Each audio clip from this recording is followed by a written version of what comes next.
would be really something when the world learns the freedom and the beauty and the completeness of non-doing. Mm-hmm. You know? Non-doing does not mean absence of activity. Non-being is the action without the doer. You know, and don't teach it like too much like that as philosophy, but more like from the place of observing, like things are happening of their own within their own laws and their own nature. You know? And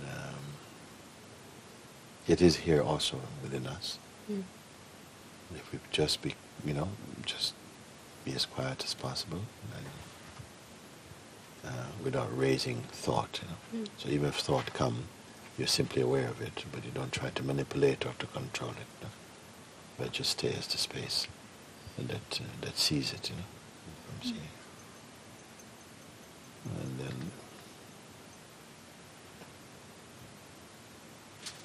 like we were talking this morning with Chris, we were saying that knowing, which is not linked to concepts or to the external world, anything phenomenal, that if, as you withdraw from that field of knowing, doing, and knowledge, let go of them, it subsides naturally into a deeper knowing, which is non-conceptual.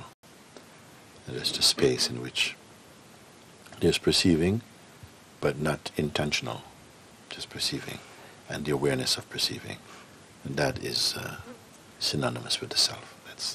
That's our place. And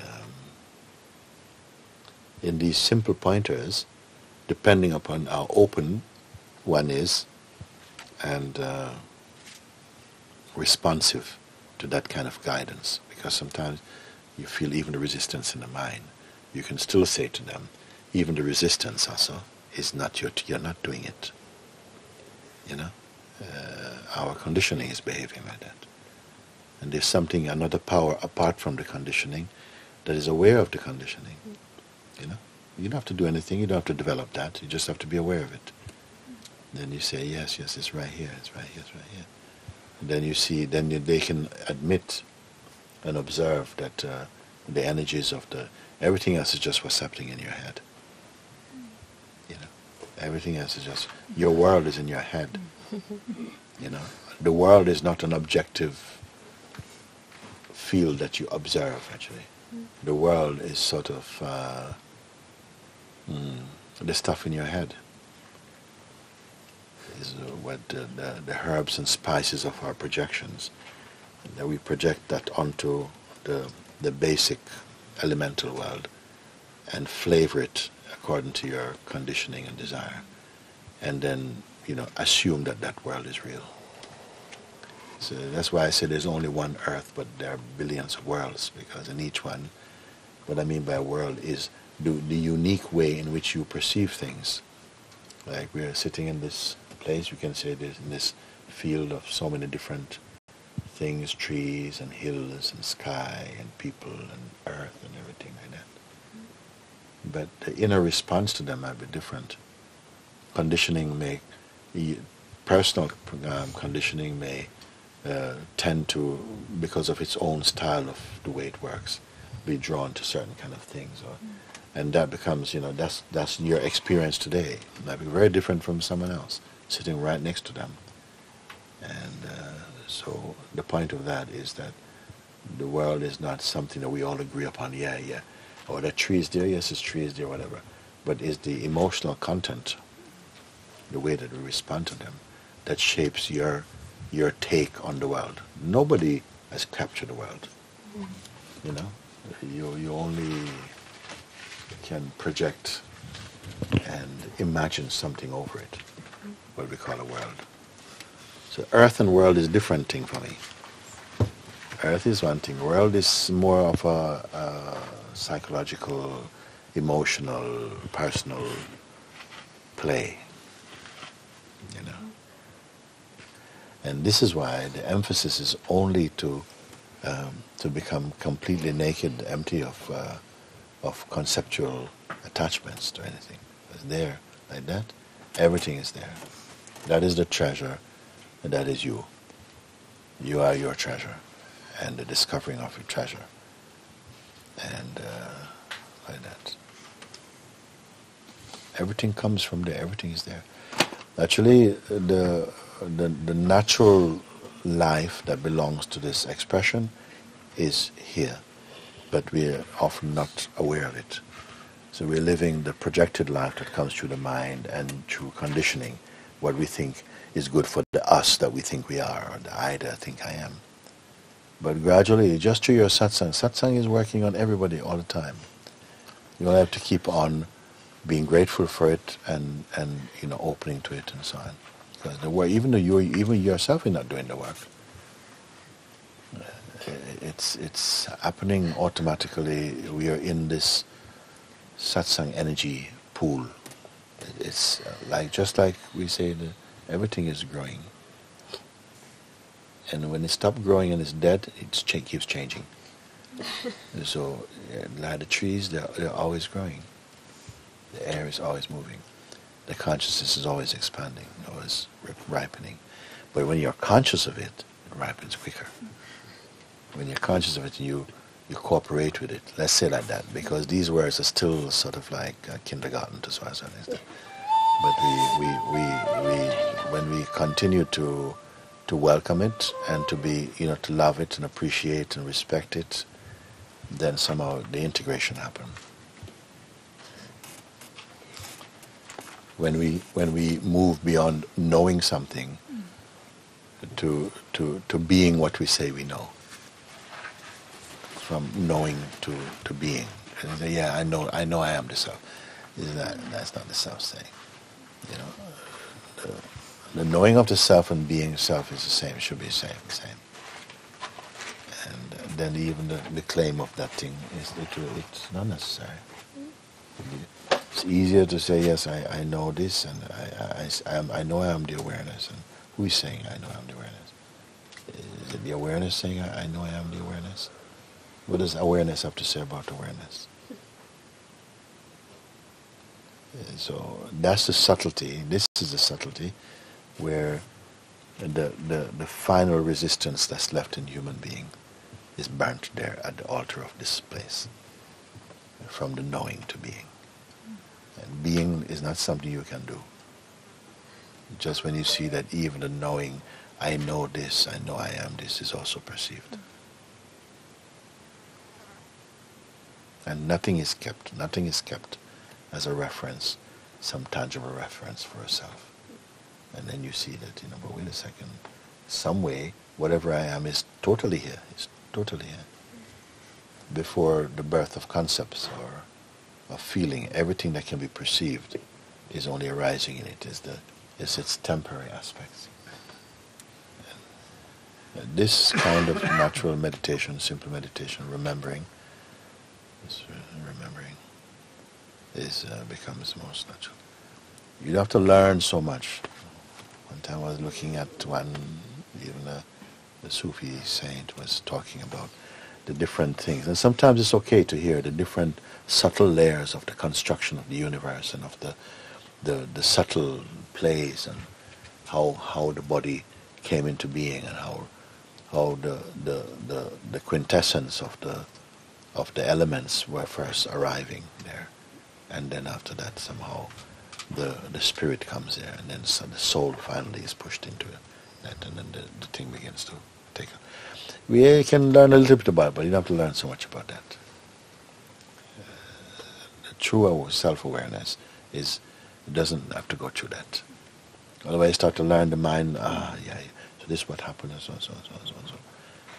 But I'm talking about neat and direct, that all of what's happening in the mind, even auspiciously, is phenomenal to that which allows seeing to be recognized. Also, you stay with that.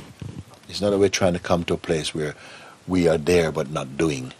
It's neither doing nor non-doing. It's beyond that. Because non-doing implies a non-doer. You see?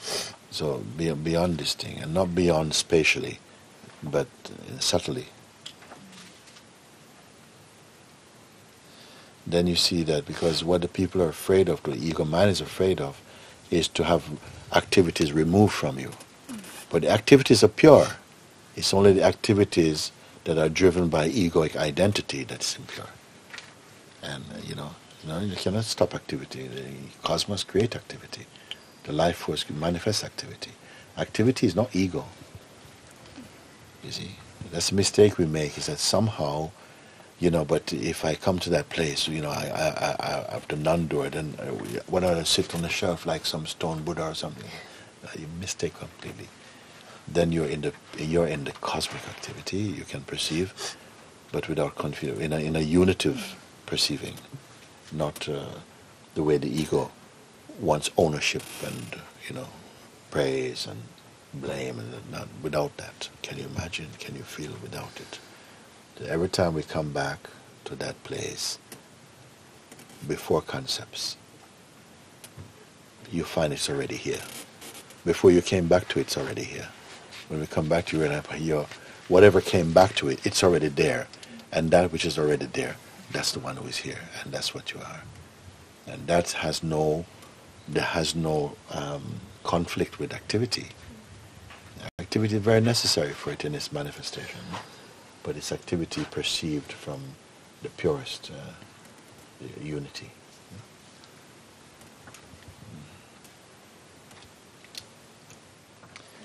Whatever it takes, you have it in abundance. You have to make use of it. Because it's not like, how much we have learned in the world and how much strenuous energy and to learn things which you cannot even keep.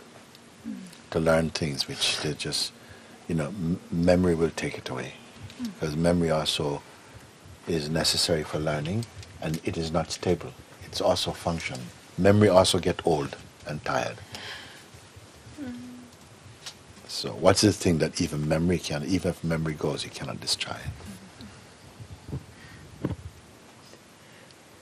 Isn't it? Yeah. Everything else, every other function, the intellect, the memory, the body, everything else is somehow will go. The body will also go. What is the thing that won't go? It will watch even memory going. Something here is watching memory going.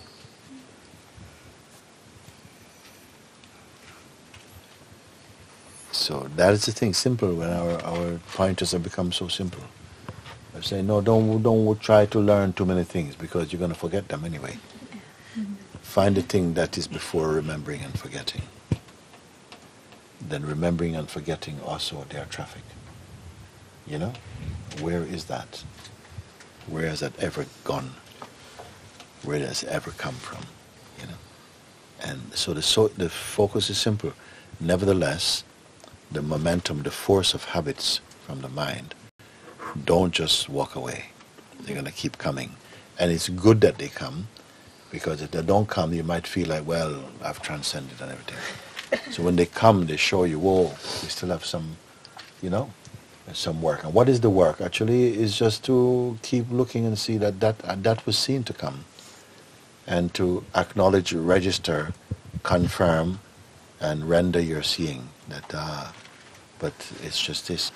Somehow we have to meditate on it, to stay with it until the efforts to stay also go.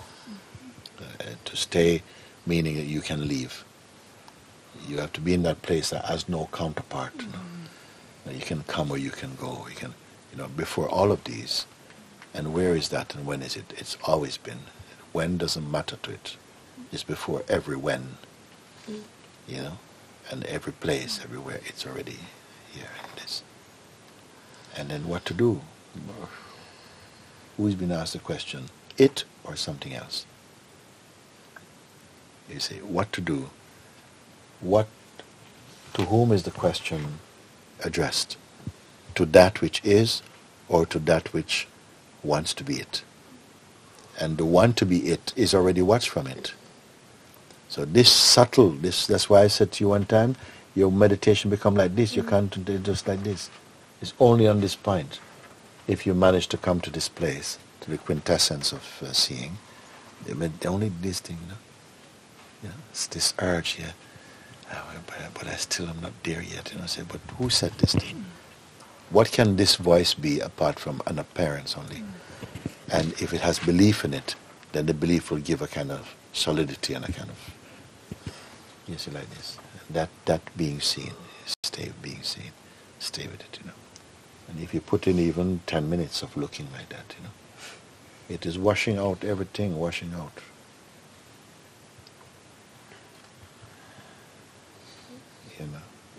Every other knowledge. When I say we go beyond knowledge, it's not you saying, oh, knowledge is rubbish. No, you be going beyond the need for knowledge, which is the self. Self doesn't need knowledge. Self doesn't need knowledge. Then that being established that is the truth experientially, then you can be with knowledge. Knowledge is the right, you have the right relationship with knowledge. You have the right relationship with activities because you're flowing in cosmic activities. How often we hear each other say, I was just thinking of you, or, I was coming to see you, and why is this? Because not, even in the world generally it happens like that, but people don't recognize that this was not a product of their ego. This was just somehow coming in attunement with the cosmic rhythm. And it's only because of this and recognizing this that I say to you, the life takes care of life, not the ego. If you go with the ego mind and say, yeah, I'm going to do this, and then tomorrow I'm going to do that, so who speaks like God? God doesn't speak like that. So something, just when all you have to be somehow be attuned with your own self, your own source. And then you see the way, everything can still be whatever everything is. But it's not, it's not some real estate for you. It's not some treasure you put in a bank for you. It's something that's very, it's different. Even if you have billions in a bank, and even if you have 100,000 cars and 10 palaces, you can still be free if you're not attached to them. If you don't think that, like we have an old saying, man can make money, but money cannot make man. No? If you understand that, all these things can be there. There's a story that from the ancient time, from the story of Solomon, and he said that Solomon was a king, and he's son of David, the son of King David. Solomon was, he said that God loved Solomon in the biblical language. That God loved Solomon, and God loved Solomon, and appeared in a dream to Solomon, and said to Solomon, ask from me whatever your heart wants, and I'll give it to you. And Solomon reflected for a moment. He says, of all the things I can ask for, he says, Lord, just give me wisdom to guide these people wisely. Give me wisdom from you. And says God was so pleased with Solomon.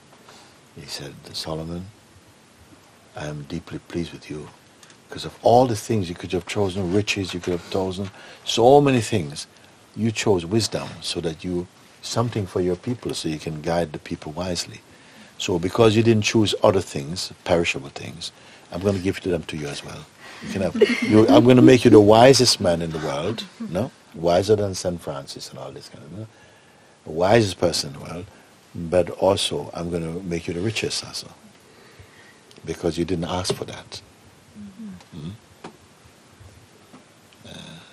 And then many times later, Jesus also said, when people were talking, but what are we going to do? He says, don't worry about what you will eat or what you have to wear. Look at the flowers in the field, which so simple. Not even anybody planted them there. No? Look how beautiful they are. Not even Solomon, Jesus said, not even Solomon in all of his kingly splendor was dressed as perfectly as a flower, which is here only for a day and is gone the next day.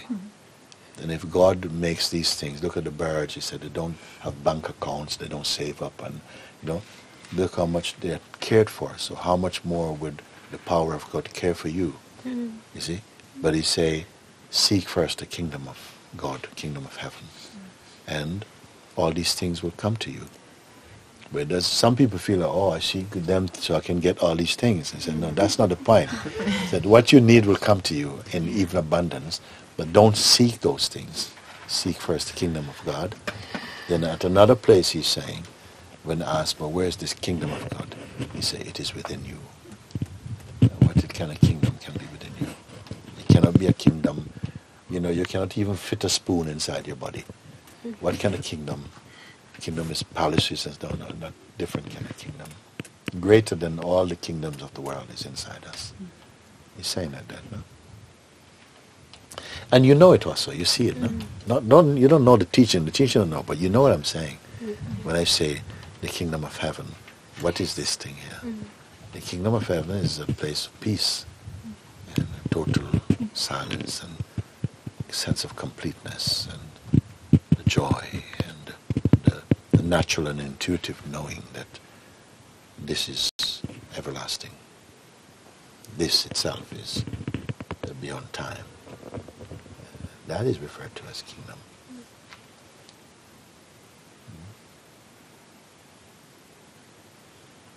But if the kingdom of God is within you, who are you? Understand? For whom is kingdom then?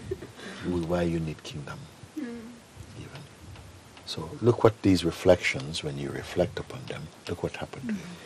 Right now, right here. What has to be here for you to perceive kingdoms?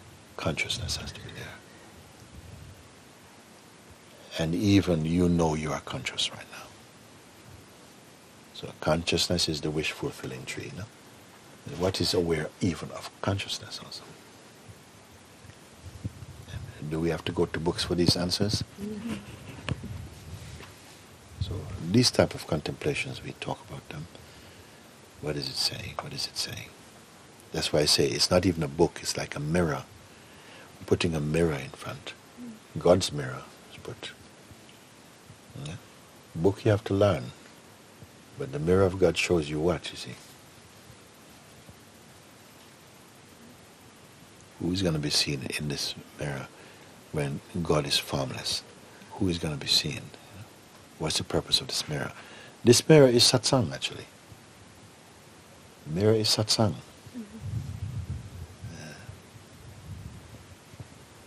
Who is in this mirror? You. You're there, but not the flesh and blood one.